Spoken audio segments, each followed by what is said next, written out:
결론 첫 번째입니다. 우리 베드로전서의 결론은요, 고난을 받아들여야 하는 이유입니다.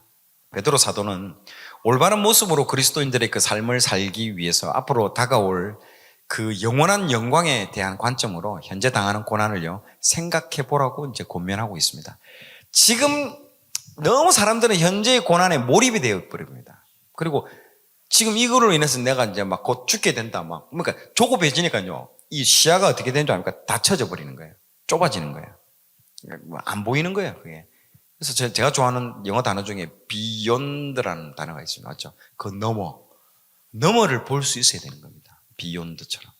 항상 하나님은 그 너머에 그걸 준비를 하고 있는데 내 눈은요, 요 앞에 밖에는 안 보이는 거예요. 그래서 맨날 우리는 6일 동안 땅만 보잖아요. 내가 지금 하고 있는 일, 그리고 내가 지금 닥쳐진 문제, 이 문제만 해결되면 좋겠다라고 생각하죠. 여러분, 그 문제 해결되면 새로운 문제 또 앞에서 사고 옵니다. 그러면 우리 인생이 무슨 인생인 줄 압니까? 죽을 때까지 문제만 해결하다가 죽는 인생이 된대도요. 관점이 그리 돼버립니다. 근데 그거 보지 말라는 거예요. 그 문제를 보지 말고 뭐라고요? 그 beyond, 그 너머에 있는 그 약속을 보라는 거예요. 그러면요, 이거는 이제는 문제가 안 된다는 거죠.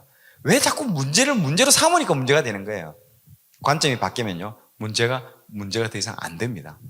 그게 여러분, 하나님 그걸 원하시는 거예요. 그 단계까지 성장하기를 원하는 겁니다. 그래서 베드로후서의 핵심 키워드는요, 성장이에요.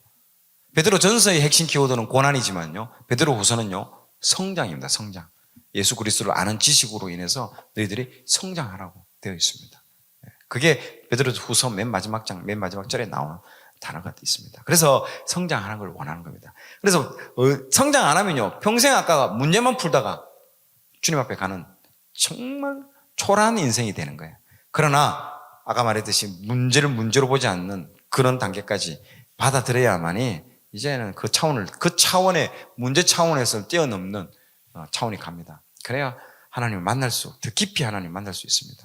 그래서 베드로 사도는요, 올바른 모습으로 그리스도인의 삶을 살기 위해서 앞으로 다가올 영원한 영광에 대한 관점으로, 영원한 영광, 거기에 눈이 탁 포커싱이 가 있어야 됩니다. 그래서 하나님 우리에게 뭘 줬냐면 안식일을 준 거예요. 6일 동안 그 문제에만 매여 있고 땅만 보다가 일주일 동안 이 7일에 한 번 정도는 어디를 바라고요? 하늘을 바라는 거예요. 하늘을 보라는 게 뭔 말입니까? 영광을 바라는 거예요. 영광을 보고 그 문제를 해결해 주실 분이 누군지 그분을 보라는 거예요. 이 문제를 해결해 주실 수 있는 그분을 보라는 거예요. 문제를 보지 말고, 이 친구야, 6일 동안 그만큼 봤으면 됐다 이제. 그런데 주일날에도 그 문제 풀고 있는 거예요. 그럼 7일 내내 평생 그 문제만 풀고 있는 거예요. 여러분, 주일날 와서 말씀 듣는 시간에도 머릿속에는 뭔 생각하고 있는 줄 압니까? 그거 생각하고 있습니다. 눈은 목사님 보고 있는데 머릿속에는요,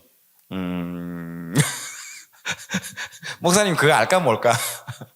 목사님 다 압니다. 목사님 말씀 전할 때 보면 이 말씀이 지금 들어오는 사람과 튀겨 나가는 사람이 다 보여요. 그런 사람들이 뭔 사람들일까요? 무거운 짐진 자들아 다 내게로 오라. 그 교회 예배당에까지 와가지고 무거운 짐을요, 머리 안에는 뱅글뱅글 돌아가고 있는 거예요. 이래야 돈을 더 잘 벌 것 같고, 여기 시스템을 깔아야 돈을 더, 아이고야, 참 하루 정도는 그렇게 했는데도 몸뚱아리는 여기 와 있는데 마음과 머리는 지금 무거운 짐을 지고 있는 사람들이 너무 많습니다. 그때 내가 예화 들었잖아요. 할머니 그 무거운 진장로에서 할머니가 막 무거운 걸 들고 가는데 트럭 기사가 와가지고 할머니 옆에 타세요 해가지고 트럭 기사가 태워줬는데 할머니가 계속 이고 있는 거야. 할머니 뭐 하세요? 내리세요. 이거 머리 내려야 돼요. 아이고 태워준 것도 고마운데 이거 내리면 경호가 아니죠. 머리 쥐고 있는 거예요. 우리가 예수 믿는데 그거 하고 있는 거예요. 예수를 믿고 있는데도 여전히 내 문제에 머리 짊어지고 가고 있는 거예요. 예수님을 욕되게 하는 겁니다. 그게요. 예수님을 욕되게 하는 거예요. 아주 무시하는 거예요. 예수님을 무시하는 거예요. 내려야죠. 그렇게 예수님이 그래 했는 걸 모르는 거예요. 그러니까 우리가 지금 어떤 정체성을 모르는데도 사람들이 우리가 어떤 존재며 어떤 상황인지를 모르고 여전히 그래서 그 다가올 영원한 영광에 대해서 우리가 포커싱을 맞추고 관점을 해야 현재 당하는 고난을요, 생각해 보라고. 그래서 권면하고 있습니다. 5장 10절 시작. 모든 은혜의 하나님 곧 그리스도 안에서 너희를 부르사 자기의 영원한 영광에 들어가게 하신 이가 잠깐 고난을 당한 너희를 친히 온전하게 하시며 굳건하게 하시며 강하게 하시며 털을 견고하게 하시니라. 아멘. 영혼에 비하면요, 이 세상의 고난은 잠깐이라고 여기 말하고 있잖아요. 그러기에 이 고난과 핍박을 받을지라도 주도적인 믿음을 생활하는 것이 중요합니다. 주도적인 믿음 생활. 내가 이제 아주 이렇게 주도적으로, 하나님, 적극적으로. 믿음은 뭐라고 제가 말했습니까? 세 가지. 믿음은 적극적, 도전적, 모험적, 세 가지. 이걸 가지고 있습니다. 믿음은요. 항상 이걸 가지고 여러분 적극적으로 도전하고, 모험하고, 도전해야 됩니다. 안 그러면요, 매일매일 그냥 쫓기듯 삽니다. 여러분, 그렇게 합니다. 우리 하나님이 얼마나 이걸 보여주고 있습니까? 얼마나 모험적이십니까? 도전적이십니까? 그 천지창조 보세요. 모든 흑암 가운데 있는데 그걸 깨뜨리고 뭔가 일을 해 나가잖아요. 여러분, 회사 가서 혁신하려고 하면 제일 힘든 게 기존에 있는 세력들이 막 저항합니다. 아시죠? 뭐 이거 해야 됩니다 했더니 그 해가 뭐 하려고요? 아주 가만히 있어. 또 나댄다. 이런 얘기 하거든요. 하나님이 그걸 다 뚫고 천지창조를 한 거예요. 전 세계가 흑암 가운데 아무것도 안 움직이고 조용히 있는데요, 그냥 다 뒤집어 엎어버린 거잖아요. 천지창조가 여러분 다 뒤집어 엎어버린 겁니다. 얼마나 그 도전적이며 진짜 모험적입니까? 자기 아들을 폭도들 가운데 이 땅에 내려보내는 거예요. 얼마나 모험적입니까? 결국에는 아들이 자유의지 준 것도 얼마나 모험적입니까? 그 자유의지 가지고 자기를 배신하고 반역할 수 있는데도 그 자유의지를 준 거예요. 줬는데 그걸 참 선하게 사용할 것이라고 줬는데 이것들이 죄 짓는 데 사용하잖아요. 그 내가 같으면 어떻게 할까? 내가 만약에 하나님이라면 내가 한 몇백 년 살아봤는데 도저히 너희들 안 되겠다. 수고 가져와. 자유의지 다 가져와 이 자식들. 내 같으면 분명히 그랬을 것 같아요. 그런데도 지금까지도 수고 안 하잖아요. 지금까지도 내버려 두고 계시잖아요. 우리의 자유의지를 그냥 허락해 주시고 보고 있는 거예요. 얼마나 도전적이고 모험적이십니까? 우리 하나님이. 나는 그것만 봐도 얼마나 모험적이신지를 알 수 있는 거예요. 우리 같으면 그래 못합니다. 우리 애 하나 어디 가서 뭐 하는 것도 견디지 못하고 그러잖아요. 딱 내 안에서 통제되기를 원하잖아요. 그것도 맡기지를 못하고 벌벌벌벌 떨잖아요. 조금이라도 벗어나면 이게 감당이 안 되고. 그래놓고 무슨 믿음을 얘기하겠습니까? 그러니까 내 생각대로 하고 내 계획대로 하고 플랜 A, 플랜 B, 플랜 C 만들어서 쫙 이대로 착착착착 움직여져야 이제 이게 여기서 무슨 믿음이 나옵니까? 무슨 도전이 나올 것이며 그건 뭡니까? 그 성을 쌓는 거예요. 가인이 나중에 죄를 짓고 나서 했던 첫 번째 행동이에요. 여러분, 성을 쌓았습니다. 에녹성을 쌓았습니다. 외부에서 침입 들어온 거 막으려고. 성을 쌓는다는 것은 도전하지 않는다는 겁니다.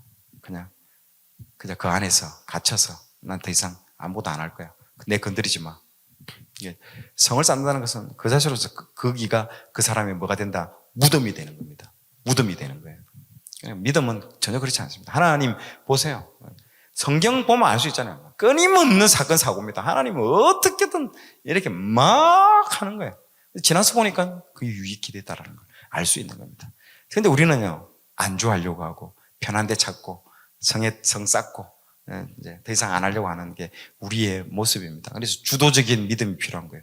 베드로 사도는요, 단순히 관점을 변화시켜서 기독교인의 삶에 대한 오해와 편견을 극복하라고 권면하지 않고 있습니다. 그보다 우리의 신앙이요, 예수님께서 우리를 위해서 고난 당하셨기에 우리도 그의 고난을 한번 생각해 보라는 거예요. 생각하면서 이겨나가야 한다는 거예요. 핵심적인 진리에 근거해서 지금 제시를 하고 있습니다. 하나님을 위해서 살면서 당하게 되는 고통은요, 예수 그리스도의 고난에 참여하는 것이라고 딱 말하고 있습니다. 얼마나 영광입니까? 내가 뭐라고 이 영광에 참여할 수 있냐는 거죠. 베드로가 그러잖아요. 내가 뭐라고 어떻게 십자가를 바로 달입니까? 거꾸로 달아달라고 그러잖아요. 그래서 로마에서 거꾸로 십자가에 달려 죽게 되잖아요. 그렇게 그런 전성에서 그렇게 내려오잖아요. 다가오는 그 영광에 비하면요, 지금 우리가 받는 이거 잠깐입니다. 그러니까 아무것도 아니라는 거죠. 그때 다가올 영광을 못 보니까요, 영원이라 해도 그건요, 영원한 엄청난 내가 이런 말해도 못 알아듣는데, 이 말해도. 그래도 현실에 가서는요, 그게 더 커 보이는 거거든요. 현실의 그 고통이요. 피하게 된다는 거죠. 사람이 그게 본능입니다, 그거는요, 진짜로. 그래서 사도 베드로는요, 구약 속 하나님의 백성과 현재 교인들과의 유사성을요, 부각시킵니다. 이스라엘과 같이 교회도 하나님의 새로운 백성으로 거룩이 요구된다고 주장합니다. 교회가 핍박과 고난을 받는 것은요, 약한 세상에서 거룩하게 살고자 하기 때문에 이제 받게 되는 것입니다. 다르게 표현하자면 이 고난은 신앙생활을 해 나가는 여정의 여러분 일부라는 것들을 이제 여러분 이해를 해야 됩니다. 그래서 베드로 전서는요, 수신자들이 경험했던 삶은요, 구약과 신약을 성경으로 여기며 살아가는 이 현재 기독교인들의 상황과 유사하다고 정말 할 수 있습니다. 얼마나 보세요. 우리 그때 뭐 코로나 때 저렇게 보세요. 뭐 손들어 벌 쓰고 있는 것 같다. 예, 유사하다고 할 수 있습니다. 예, 하나님의 백성은 의를 위해서 고난 받아야 한다는 그 전제가 있기 때문이다. 의를 위해서 고난 받는 자는 복되다고 얘기를 하잖아요. 예, 정말 그런 전제가 있습니다. 그뿐 아니라 이집트에 살았던 그 요셉이나 바벨론에 살았던 다니엘처럼 또 새 친구처럼 성경은요, 하나님의 백성이 이 세상에서 나그네라는 사실을요, 다시금 분명히 하고 있습니다. 그런 의미에서 이 서신의 수신자들은 그류민과 나그네와 같은 사람들이라고 칭하는 부분이 더욱더 우리에게 지금 와닿고 있습니다. 자, 오늘 내용이 좋았다면 좋아요, 구독 부탁드리겠습니다. 좋아요, 구독, 알림 설정은 콘텐츠 제작에 큰 힘이 됩니다.